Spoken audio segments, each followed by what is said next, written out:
মসজিদে যতক্ষণ বসা থাকে এক ফেরেশতা ডাইনে বৈশা চোখের পানি জড়াইতে থাকে, আল্লাহুম্মা গফিরলা, আল্লাহ আরে মাফ করে দেন না।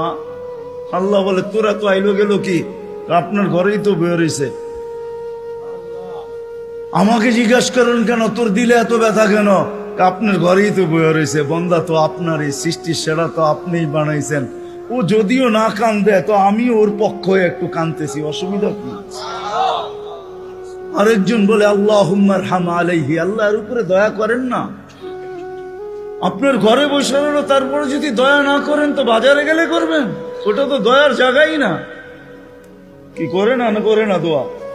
যতক্ষণ মসজিদে বসে থাকে আরেকজন নামাজের সোয়াব লিখতে থাকে।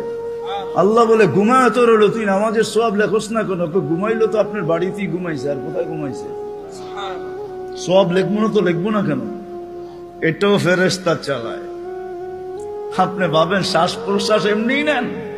কন্ট্রোল রুম আছে, কন্ট্রোল রুম। হ্যাঁ, হাবায়েক ফি আখবারিল মালায়েক কিতাবে আছে, জালালউদ্দিন সুয়ুতি রহমাতুল্লাহ আলাইহি লেখা।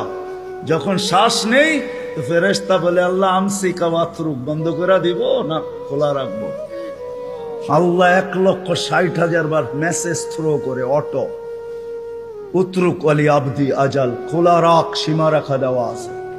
যেদিন সীমা রেখায় আসবে ওই দিন বলবো টানবো তো আর ছাড়তে দিবি না, ছাড়বো তো আর টানতে দিবি না। বিনা দ্বিধায় 1,60,000 বার শ্বাস প্রশ্বাস নিতেছি। আসেন একটু ভাবি।